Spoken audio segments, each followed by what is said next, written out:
अस्सलामुअलैकुम वरहमतुल्लाहि तआला वबरकातुहू। अल्लाहु अकबर अल्लाहु अकबर अल्लाहु अकबर ला इलाहा इल्लल्लाहु वल्लाहु अकबर वलिल्लाहिल हम्द। अल्लाहु अकबर अल्लाहु अकबर ला इलाहा इल्लल्लाहु वल्लाहु अकबर वलिल्लाहिल हम्द। अल्लाहु अकबर कबीरा वल्हम्दुलिल्लाहि कसीरा व सुब्हानल्लाहि व बिहम्दिहि बुकरतन व असीला ला इलाहा इल्लल्लाहु वल्लाहु अकबर वलिल्लाहिल हम्द। റാഹത്തല്ലേ? അൽഹംദുലില്ലാ. കുറഞ്ഞ സമയത്തിൽ കൂടുതൽ അറിവ് എന്ന മനോഹരമായ ആശയവുമായി വീണ്ടും നമ്മൾ ഒരുമിച്ച് കൂടിയിരിക്കുകയാണ്. ഖൽബ് നിറച്ച് ദുആ ചെയ്യുന്നവർ, മറ്റുള്ളവരിലേക്ക് എത്തിച്ചു കൊടുക്കുന്നവർ, ഇതിനുവേണ്ടി പരിശ്രമിക്കുന്നവർ, കാത്തിരിക്കുന്നവർ എല്ലാവർക്കും എല്ലാവിധ ഖൈറും ബറക്കത്തും അല്ലാഹു പ്രദാനിക്കുമാറാകട്ടെ എന്ന് ആത്മാർത്ഥമായി ദുആ ചെയ്യുകയാണ്. അൽഹംദുലില്ലാ. എൻ്റെ പ്രിയമുള്ളവരെ, ഓരോ ദിവസം വ്യത്യസ്തമായ അറിവുകളായി അൽഹംദുലില്ലാ കുറഞ്ഞ സമയം കൊണ്ട് കൂടുതൽ കാര്യങ്ങൾ പഠിക്കുകയാണ്. ഇന്ന് നമ്മൾ പഠിക്കുന്നത് നാളെ നമ്മിലേക്ക് സമാഗതമാകുന്ന ബലിപെരുന്നാളാണ്. ആ ബലിപെരുന്നാളിന്റെ നമസ്കാരം എങ്ങനെയാണ്, നമസ്കരിക്കേണ്ട രൂപം എങ്ങനെയാണ്, ആ നമസ്കാരത്തിന്റെ അന്ന് പെരുന്നാൾ ശ്രദ്ധിക്കേണ്ട സുന്നത്തുകൾ എത്രയാണ്, ഏകദേശം 11 സുന്നത്തുകളുണ്ട്, അതെങ്ങനെ ശ്രദ്ധിക്കണം എന്ന് തുടങ്ങിയുള്ള ചെറിയ കാര്യങ്ങളാണ് ഇൻഷാ അല്ലാഹ് ഇന്ന് നമ്മൾ പഠിക്കുന്നത്. അതോടൊപ്പം നിബിതങ്ങൾ പരിശുദ്ധമായും നമ്മൾ അറഫയാണല്ലോ, അറഫാ ദിനത്തിൽ ലോകത്തോട് പ്രഖ്യാപനം നടത്തിയൊരു അറഫാ പ്രഭാഷണമുണ്ട്. ചില പള്ളികളൊക്കെ മുന്നിലുണ്ട്. ചിലപ്പോൾ നമ്മൾ പലപ്പോഴും പല ഉസ്താദുമാരുടെ വാതിൽ അറഫാ പ്രഭാഷണം എന്ന് കേട്ടിട്ടേ ഉള്ളൂ. എന്താണ് അറഫാ പ്രഭാഷണത്തിന് മലയാളം ഉള്ളടക്കം? ഇൻഷാ അല്ലാഹ് വേഗം ചുരുങ്ങിയ രൂപത്തിൽ കുറഞ്ഞ സമയത്തിൽ കൂടുതൽ വിവരങ്ങളാണ്. ഇന്നൊരല്പം വീഡിയോ ദൈർഘ്യമായി പോയ നിങ്ങളോട് പൊരുത്തപ്പെടണം. കാരണം ഈ രണ്ട് കാര്യങ്ങളോട് വിശദീകരിക്കാനുണ്ട്. അള്ളാഹു സ്വീകരിക്കുമാറാകട്ടെ. പരമാവധി വേഗത്തിൽ പറഞ്ഞ് അവസാനിപ്പിക്കാം. അള്ളാഹ് കബൂലാക്കട്ടെ. എന്റെ പ്രിയമുള്ളവരെ, പെരുന്നാൾ നിസ്കാരം അൽഹംദുലില്ലാ നമ്മൾ തക്ബീർ അധികരിപ്പിക്കണം. അറഫയുടെ സുബഹി മുതൽ സുബഹി നമസ്കാരം കഴിഞ്ഞാൽ അയ്യാമത്തെ തശ്രീഖിന്റെ 3 ദിവസം വരെ പെരുന്നാളിൽ തക്ബീർ നമ്മൾ ചൊല്ലൽ പ്രത്യേകം സുന്നത്താണ്. അള്ളാഹു അമൽ ചെയ്യാൻ ഭാഗ്യം തരട്ടെ. ഞാൻ 11 സുന്നത്തുകൾ വേഗം പറഞ്ഞു പോവാണ്. 1, തക്ബീർ അധികമാക്കുക. 2, എന്റെ പ്രിയമുള്ളവരെ, പെരുന്നാൾ നിസ്കാരം. ആ പെരുന്നാൾ നിസ്കാരത്തിന്റെ രൂപം നമ്മൾ ഇത് പറഞ്ഞിട്ട് വിശദീകരിച്ചു തരാം. 2ാമത് പെരുന്നാൾ നിസ്കാരമാണ്. 3ാമത്തത് ആശംസ കൈമാറണം. നമ്മൾ എന്ത് ചെയ്യുന്നറിയോ, ബലിപെരുന്നാൾ അങ്ങോട്ട് ആകുമ്പോഴേ വാട്സപ്പ് അങ്ങോട്ട് എടുക്കും. ഉമ്മാമാക്കൊരു ഗ്രൂപ്പ്, ഉപ്പാപ്പാക്കൊരു ഗ്രൂപ്പ്, സ്കൂളിൽ പഠിച്ചൊരു ഗ്രൂപ്പ്, കോളേജിലെ ഗ്രൂപ്പ്. നമ്മളങ്ങോട്ട് ഈദ് മുബാറക് 2 മക്കൾ ഇങ്ങനെ കെട്ടിപ്പിടിച്ചിരിക്കുന്നതാണോ, ഒരു പൂ കൊടുക്കുന്നതാണോ, സുജൂദി കിടന്ന് ചെയ്യണോ, അങ്ങനെ കുറെ സ്റ്റിക്കറുകളുണ്ട്. വാരി അങ്ങ് വിതറാണ്. അതിലൊന്നും വലിയ പ്രതിഫലമില്ല. നമ്മളൊരു ആശംസ കൈമാറുമ്പോൾ നമ്മൾ പറയണം തഖബ്ബലല്ലാഹു മിന്നാ വ മിൻകും അഅ്മാലു സ്വാലിഹാത്ത്. ഇത് പറഞ്ഞിരിക്കണം. ഈദ് മുബാറക് തഖബ്ബലല്ലാഹു മിന്നാ വ മിൻകും അഅ്മാലു സ്വാലിഹാത്ത്. ഇതാണ് യഥാർത്ഥ രൂപം. ഇത് പറയാൻ കഴിയില്ലെങ്കിൽ ഈദ് മുബാറക് തഖബ്ബലല്ലാഹ് എന്തെങ്കിലും ചുരുങ്ങിയത് പറഞ്ഞാൽ പ്രതിഫലം കിട്ടുമെന്ന് മഹത്തുക്കൾ. ഇത് നമ്മൾ പറയാം. ഈദ് മുബാറക് വെറുതെ വാട്സാപ്പ് സ്റ്റിക്കർ അയച്ചിട്ട് കാര്യമില്ല. അത് ഫോൺ മെമ്മറി കൂട്ടുമെന്നല്ലാതെ ഉപകാരമൊന്നുമില്ല. അത് അവർക്ക് മെസ്സേജ് അയക്കുന്നല്ലാതെ വേറെ ഉപയോഗങ്ങളൊന്നുമില്ല. ഇത് നമ്മൾ പറഞ്ഞിരിക്കണം. അള്ളാഹു ഭാഗ്യം തരട്ടെ. അതോടൊപ്പം 4ാമത്തത്, പ്രിയമുള്ളവരെ, കുളിക്കുമ്പോൾ ബലിപെരുന്നാളിന്റെ സുന്നത്തായ കുളിക്കുന്ന നിയത്ത് വെക്കണം. പ്രത്യേകം ശ്രദ്ധിക്കണം. നമ്മൾ കുളിക്കുമ്പോൾ നിയത്ത് വെച്ച് കുളിക്കാൻ ശ്രമിക്കുക. പലപ്പോഴും അശ്രദ്ധമായി പോകുന്ന കാര്യമാണ്. നമ്മൾ നിയത്ത് വെക്കുമ്പോൾ ബലിപെരുന്നാളിന്റെ സുന്നത്ത് കുളിക്കുന്നു. ഉമ്മമാരെ ഒരു കാര്യം ശ്രദ്ധിക്കുക, സഹോദരിമാർ ശ്രദ്ധിക്കുക. നമ്മുടെ വീട്ടിൽ കുഞ്ഞു മക്കളുണ്ടാകും. ആ മക്കൾ നമ്മളെ പള്ളിയിൽ പോകാനൊന്നും ആയിട്ടില്ല. നമ്മൾ എന്നാലും പെരുന്നാളിൽ എന്നവരെ കുളിപ്പിക്കും. ഉമ്മമാരാണ് കുളിപ്പിക്കുക.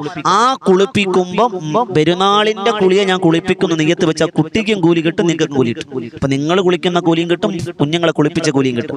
കുഞ്ഞുങ്ങളെ കുളിപ്പിക്കുമ്പോൾ ബലിപെരുന്നാളിന്റെ സുന്നത്ത് നമസ്കാരത്തെ ഞാൻ ബലിപെരുന്നാളിന്റെ സുന്നത്ത് കുളിയെ കുളിപ്പിക്കുന്നു എന്ന് നിയത്ത് വെച്ച് കുളിപ്പിച്ചാൽ അതിന്റെ പ്രതിഫലം കൂടി കിട്ടുമെന്ന് അവസരം ഉണർത്തുകയാണ്. അള്ളാഹു മനസ്സിലാക്കാൻ ഭാഗ്യം തരട്ടെ. 5ാമത്തത്, നല്ല വസ്ത്രം ധരിക്കുക. വില കൂടിയ വസ്ത്രം ധരിക്കുക എന്ന് പറഞ്ഞാൽ കടം വാങ്ങി വാങ്ങണമെന്നല്ല, ഉള്ളതിൽ വില ഉള്ള വസ്ത്രം ഏതാണോ അത് ധരിക്കുക. പ്രത്യേകം ശ്രദ്ധിക്കാനുള്ളത്, നിബിതങ്ങൾക്ക് ഇഷ്ടപ്പെട്ട വസ്ത്രവും സുന്നത്തായ വസ്ത്രവും വെള്ളയാണ്. പക്ഷെ പെരുന്നാളിനെ സംബന്ധിച്ചിടത്തോളം വെള്ളയേക്കാൾ വില കൂടിയ വസ്ത്രം വീട്ടിലുണ്ടെങ്കിൽ അത് ധരിക്കാം. മനസ്സിലായില്ലേ? വെള്ളയേക്കാൾ വില കൂടിയ വസ്ത്രം നമുക്കുണ്ട്, അത് ധരിച്ച് പള്ളിയിൽ പോവാം. വെള്ള ധരിക്കണമെന്നില്ല. അത് പ്രത്യേകം ശ്രദ്ധിക്കുക. വിലയുള്ള വസ്ത്രം ഏതാണോ അത് ധരിക്കണം. അല്ലാതെ വില ഉള്ളത് നോക്കി എടുക്കണമെന്ന് അവിടെ ഇല്ല. ഉള്ളതിൽ നല്ല വില കൂടിയ ഏതാണോ അതെടുത്ത് ധരിക്കുക. അള്ളാഹു മനസ്സിലാക്കാൻ ഭാഗ്യം തരട്ടെ. 6ാമത്തത്, നേരത്തെ പള്ളിയിൽ പോകുക. നമ്മൾ നേരത്തെ പോകും.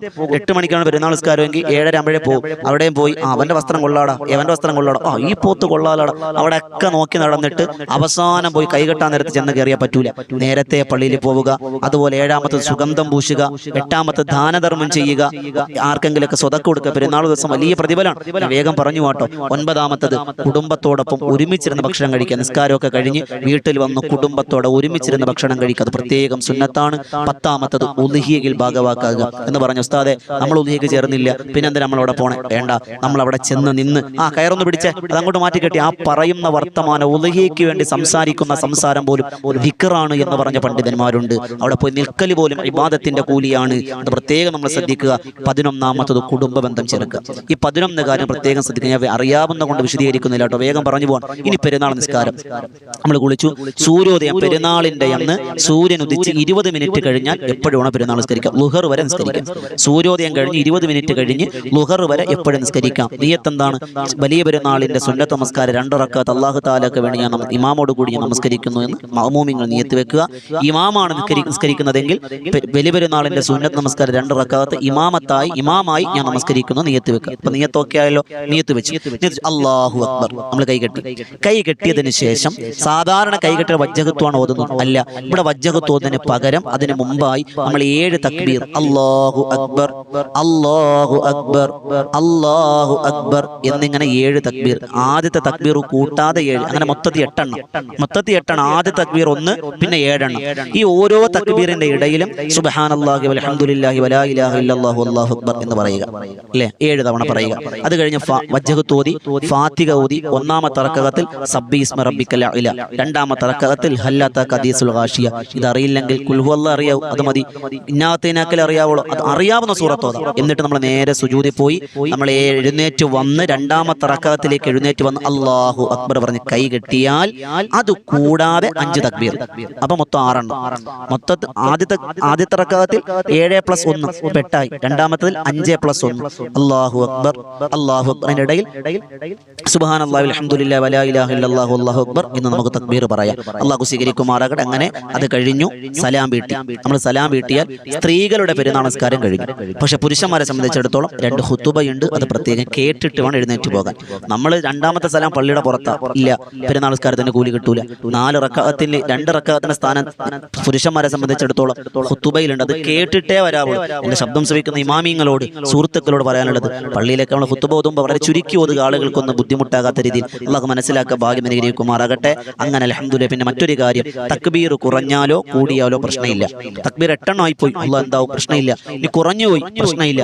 തക്ബീർ ഒന്നും ചൊല്ലിയില്ല, കൈകെട്ടി വജ്ജഹത്ത് വജ്ജല്ലതി ഓതിയിട്ട് നമ്മൾ നേരെ വജ്ജഹത്ത് ഓതി ഫാത്തിഹ ഓതിയപ്പോഴാണ് പടച്ചോനെ തക്ബീർ ഓതിയില്ല മനസ്സിലായത്. നമ്മൾ നേരെ തിരിച്ചു പാടില്ല. തക്ബീർ മറന്നുപോയാലും നിസ്കാരത്തെ ബാധിക്കൂല എന്ന് പ്രത്യേകം ശ്രദ്ധിക്കുക.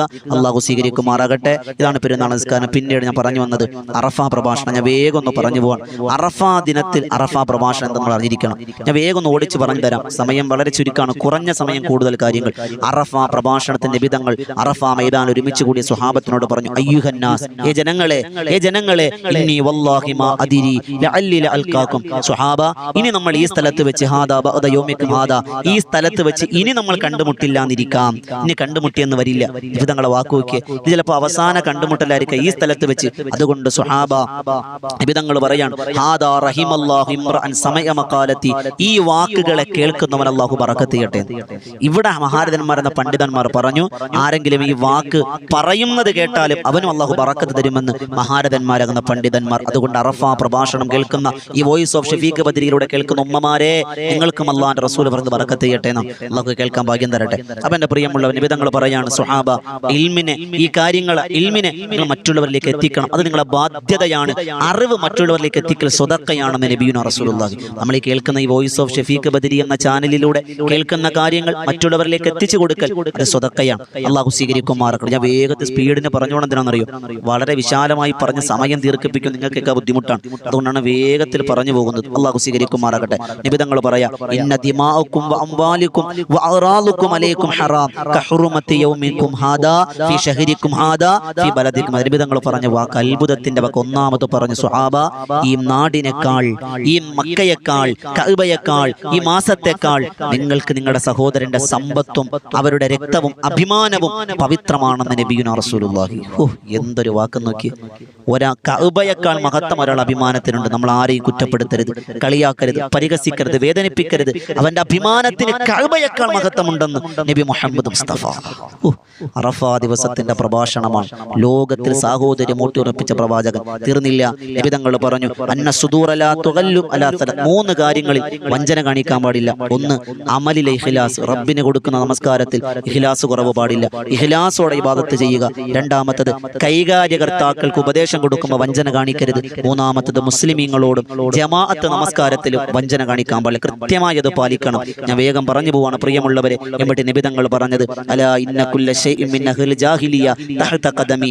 ഈ ജാഹിലിയ കാലഘട്ടത്തിൽ ഉണ്ടായിരുന്ന മുഴുവൻ ദുരാചാരങ്ങളും എല്ലാ അറിവില്ലായ്മകളും എന്റെ കാഴ്ചവട്ട് ഞാൻ കുഴിച്ചു മൂടുകയാണ്. അതുകൊണ്ട് സുഹാബ ആരോടും ആർക്കും ദേഷ്യം വെക്കാൻ പാടില്ല, കുടിപ്പക പാടില്ല. ഞാൻ ഇവിടെ കുഴിച്ചു മൂടുകയാണ്. ആരോടും ദേഷ്യം പാടില്ല, ആരോടും വെറുപ്പ് പാടില്ല. എല്ലാവരോടും ചിരിച്ച മുഖത്തോടെ സന്തോഷത്തോടെ നിങ്ങൾ ജീവിക്കണമെന്ന് നബിയുനാ റസൂലുള്ളാഹി സ്വല്ലല്ലാഹു അലൈഹി വസല്ലം. മാത്രമല്ല നബി തങ്ങൾ വീണ്ടും അടുത്ത കാര്യം പറയാണ്, സുഹാബ ജാഹിലിയ കാലഘട്ടത്തിന്റെ പലിശ ഞാനിതാ കുഴിച്ചു മൂടുകയാണ്. പലിശ വാങ്ങരുത്, എഴുതരുത്, കൂട്ടു നിൽക്കരുത്, സാക്ഷി നിൽക്കരുത്, ജാമ്യം നിൽക്കരുത്. പലിശയുമായി ബന്ധപ്പെട്ട മുഴുവൻ കാര്യങ്ങൾക്കും ഒരേ ശിക്ഷയാണെന്ന് നബിയുനാ റസൂലുള്ളാഹി സ്വല്ലല്ലാഹു അലൈഹി വസല്ലം. പലിശ ഞാനിത് ഹറാമാക്കുന്നു എന്ന് അല്ലാഹുവിന്റെ പ്രവാചകൻ നബിയുനാ മുഹമ്മദ് മുസ്തഫ. ആലോചിക്കേ. അടുത്തത് ഇവിടെയാണ് ശ്രദ്ധിക്കാനുള്ളത്. നബി തങ്ങൾ പറഞ്ഞു, ഇസ്തൗസു ബിന്നിസാ. അല്ലാഹുവിനെ മുൻനിർത്തി നിങ്ങൾ ഭാര്യമാരെ, പെണ്ണുങ്ങളുടെ വിഷയത്തിൽ നിങ്ങൾ സൂക്ഷിക്കണം. ഭാര്യമാരുടെ വിഷയത്തിൽ അല്ലാഹ് നിങ്ങൾ സൂക്ഷിക്കണം. അവരെ നിങ്ങൾ അടിക്കരുത്, ഉപദ്രവിക്കരുത്. അല്ലാഹു നിങ്ങളുടെ കരങ്ങളിലേക്ക് ഏൽപ്പിച്ചു തന്ന അമാനത്താണ്. അള്ളാന്റെ പേര് വെച്ചിട്ടാണ് നിങ്ങൾ അവരെ വാപ്പാന്റെ കയ്യിൽ നിങ്ങൾ വാങ്ങിയത്. അമാനത്താണ്. അവരെ നിങ്ങൾ പൊന്നുപോലെ നോക്കണേ. അവരെ വേദനിപ്പിക്കരുത്, ബുദ്ധിമുട്ടിക്കരുത്, അവരെ തല്ലരുത്, ഉപദ്രവിക്കരുത്. നിങ്ങളോട് എന്തെങ്കിലും തെറ്റ് ചെയ്താൽ പൊട്ടാത്ത രീതിയിൽ ഒന്ന് അടിക്ക്, അല്ലെങ്കിൽ കിടപ്പറയിൽ നിന്ന് മാറ്റിക്കിടത്ത്. അവളെ വേദനിപ്പിക്കരുത്. ലോകത്തിൽ സ്ത്രീകൾക്ക് ഏറ്റവും സ്വാതന്ത്ര്യം വാങ്ങിക്കൊടുത്ത പ്രവാചകൻ നബിയുനാ മുഹമ്മദ് മുസ്തഫ. തീർന്നില്ല. നബി തങ്ങൾ അവസാനമായി പറഞ്ഞു, സുഹാബ അല്ലാഹുവിന്റെ ഗ്രന്ഥത്തെയും എന്റെ സുന്നത്തിനെയും ഞാൻ നിങ്ങളുടെ കരങ്ങളിലേക്ക് തരികയാണ്. ഇതാരും മുറുകെ പിടിച്ചാലും അവൻ വിജയിക്കുമെന്ന് നബിയുനാ റസൂലുള്ളാഹി. ഖുർആനും സുന്നത്തും മുറുകെ പിടിച്ചാൽ ഒരാൾക്ക് നിങ്ങളെ പരാജയപ്പെടുത്താൻ കഴിയൂല. അല്ലേ? കഴിഞ്ഞ റമദാനിൽ അടച്ചു വെച്ച ഖുർആന പിന്നെ നമ്മൾ എടുത്തിട്ടുണ്ടോ? ഖുർആൻ നമ്മൾ പാരായണുണ്ടോ എന്ന് ചിന്തിക്കേണ്ട പ്രിയപ്പെട്ട ഉമ്മമാരെ. ഞാൻ ഓതുന്നവരെ കുറ്റപ്പെടുത്തുകയല്ല. ആലോചിച്ച് നോക്കിയേ, നമ്മൾ എത്ര പേരാണ് ഖുർആൻ ഒന്ന് കൈകൊണ്ടെടുക്കുക? നമ്മൾ കാണാതെ ഇങ്ങനെ യാസീൻ ഒന്ന് കൈകൊണ്ട് ഖുർആൻ ഒന്ന് എടുത്തവരുണ്ടോ? സുന്നത്ത് വീട്ടിൽ ബാത്റൂമിൽ കയറുമ്പോൾ നമ്മൾ നല്ല ബാത്റൂമുകളാണ്, ചെരുപ്പ് ധരിക്കുക. എന്നാലും സുന്നത്തല്ലേ ചെരുപ്പ് ധരിക്കൽ, തലമറയ്ക്കൽ, ദുആ ചൊല്ലൽ, ഇതൊക്കെ നമ്മൾ ചൊല്ലാറുണ്ടോ? സുന്നത്ത് എന്ന് പടിയിറങ്ങിയോ അന്ന് പ്രശ്നങ്ങളാണ് വീട്ടിൽ, ദുരിതങ്ങളാണ് വീട്ടിൽ, രോഗങ്ങളാണ് വീട്ടിൽ. അള്ളാഹു നമ്മളെ കാക്കട്ടെ. എൻ്റെ പ്രിയമുള്ളവരെ, ആ സുന്നത്തുകളൊക്കെ നമ്മൾ വലിച്ചെറിഞ്ഞില്ലേ? അന്ന് തൊട്ട് അള്ളാഹിന്റെ പരീക്ഷണങ്ങൾ കടന്നു വന്നു. അള്ളാഹു സ്വീകരിക്കുമാറാകട്ടെ. എന്നിട്ട് നബി തങ്ങൾ സ്വഹാബത്തിനോട് ചോദിക്കാണ്, സ്വഹാബ നാളെ മഹ്ശറയിൽ എന്നെപ്പറ്റി നിങ്ങളോട് ചോദിക്കപ്പെടും. നിങ്ങൾ എന്താണ് എന്നെ കുറിച്ച് പറയുക? ഒരു നേതാവ് അനുയായിയോട് ചോദിക്കാം. ലോകത്തിന്റെ നായകൻ അനുയായികളോട് ചോദിക്കുന്നു, നാളെ എന്നെ കുറിച്ച് റബ്ബ് നിങ്ങളോട് ചോദിക്കപ്പെടുമ്പോൾ നിങ്ങൾ എന്താണ് പറയുക? സ്വഹാബത്ത് പറഞ്ഞു, കാലു, അവർ പറഞ്ഞു, അല്ലാഹുവിന്റെ റസൂലേ, നിങ്ങൾ ഞങ്ങൾക്ക് പറഞ്ഞു തരാവുന്നതിന്റെ എല്ലാം ഞങ്ങൾക്ക് പറഞ്ഞു തന്നു, എല്ലാം ഞങ്ങൾക്ക് പഠിപ്പിച്ചു തന്നു. അല്ലാഹുവിന്റെ റസൂലേ, ഞങ്ങളിതാ സാക്ഷിയാണ്, ഞങ്ങളിതാ സാക്ഷിയാണ്. ഞങ്ങൾ അല്ലാഹുവിന്റെ മുൻപ് ഞങ്ങൾ പറയും, ഞങ്ങൾ ഇതിന് സാക്ഷിയാണ്. നബി തങ്ങൾ ഇത് കേട്ടപ്പോൾ ആകാശത്തേക്ക് വിരൽ ചൂണ്ടി കണ്ണുയർത്തിയിട്ട് പറഞ്ഞു, അല്ലാഹു സാക്ഷി, അല്ലാഹു നീയാണ് സാക്ഷി, നീയാണ് സാക്ഷി, നീയാണ് സാക്ഷി എന്ന് നബി തങ്ങൾ 3 വട്ടം പറഞ്ഞു എന്നാണ്. എൻ്റെ പ്രിയമുള്ള സഹോദരങ്ങളെ, അള്ളാഹുവിൻ്റെ റസൂലിൻ്റെ അറഫ പ്രഭാഷണം അങ്ങനെ അവസാനിപ്പിച്ചു എന്നാണ്. അങ്ങനെ വിശദമായി പറയാനുള്ള കാര്യങ്ങളാണ്. ഞാൻ വേഗത്തിലൊന്ന് പറഞ്ഞു പോയതാണ്. അറഫ മൈതാനിൽ ഒരുമിച്ച് കൂടി സ്വഹാബത്തിന് സ്നേഹമൂട്ടി ഉറപ്പിക്കാൻ, ജീവിതം പക്വമാക്കാൻ, സ്വർഗത്തിലേക്ക് കടന്നു പോകാൻ ഉപകാരപ്രദമായ അറിവുകളാണ് നിബിധങ്ങൾ നൽകിയത്. അള്ളാഹു സ്വീകരിക്കുമാറാകട്ടെ. അള്ളാഹു അടുത്ത വർഷമെങ്കിലും അറഫയിൽ പോയെന്ന് നിൽക്കുക അള്ളാഹു ഭാഗ്യം തരട്ടെ. പെരുന്നാളുമായി ബന്ധപ്പെടുന്ന കാര്യങ്ങൾ നമ്മൾ പറഞ്ഞു. ഇതെല്ലാം അമൽ ചെയ്യാൻ അള്ളാഹു ഭാഗ്യം എന്ന് അനുഗ്രഹിക്കുമാറാകട്ടെ. നിങ്ങൾക്ക് മനസ്സിലായി കാണുമെന്ന് പ്രതീക്ഷിക്കുന്നു. ഞാൻ എന്നെ സംബന്ധിച്ചിടത്തോളം അൽഹംദുലില്ലാഹ് വോയിസ് ഓഫ് ഷഫീഖ് എന്ന ചാനലിലൂടെ മാക്സിമം ഒരു 10 മിനിറ്റിനകത്താണ് വീഡിയോ ചെയ്യാൻ ഉദ്ദേശിക്കുന്നത്, നിങ്ങൾക്ക് പറഞ്ഞു തരാൻ ഉദ്ദേശിക്കുന്നത്. ചില വീഡിയോകൾ പറഞ്ഞു വരുമ്പോൾ അല്പം സമയം കടന്നുപോയി ഞങ്ങൾ പൊരുത്തപ്പെടണം. മാക്സിമം 10 മിനിറ്റുകളിൽ കുറഞ്ഞ സമയം കൂടുതൽ കാര്യങ്ങൾ. ഇൻഷാ അല്ലാഹ് ഇതുപോലെ നല്ല നല്ല കാര്യങ്ങൾക്കായി ഈ വോയിസ് ഓഫ് ഷഫീഖ് ബദരി എന്ന ചാനൽ സബ്സ്ക്രൈബ് ചെയ്യുക. പുതിയ ഒരു അറിവുമായി കണ്ടുമുട്ടാം. ഒരുപാട് ആളുകൾ നമ്മളോട് ദുആ കൊണ്ട് വസിയത്ത് ചെയ്തിട്ടുണ്ട്. ഇൻഷാ അല്ലാഹ് അള്ളാഹു കബൂലാക്കി അനുഗ്രഹിക്കുമാറാകട്ടെ. എല്ലാവർക്കും വേണ്ടി ദുആ ചെയ്യുന്നുണ്ട്. അള്ളാഹു റബ്ബ് സുബ്ഹാനഹു വ തആല പരിപൂർണ്ണമായി കബൂലാക്കി അനുഗ്രഹിക്കുമാറാകട്ടെ. ഇൻഷാ അല്ലാഹ് നമ്മുടെ മറ്റൊരു ചാനലാണ് വോയിസ് ഓഫ് ഷഫീഖ് ബദറിൻ തീരം എന്ന മറ്റൊരു ചാനൽ. ആ ചാനൽ നിങ്ങൾ സബ്സ്ക്രൈബ് ചെയ്യുക. അള്ളാഹ് സ്വീകരിക്കുമാറാകട്ടെ. പുതിയ അറിവുമായി കണ്ടുമുട്ടാം ദുആ വസിയത്തോടെ. അസ്സലാമു അലൈക്കും വറഹ്മത്തുള്ളാഹി തആല വബറകാതുഹു.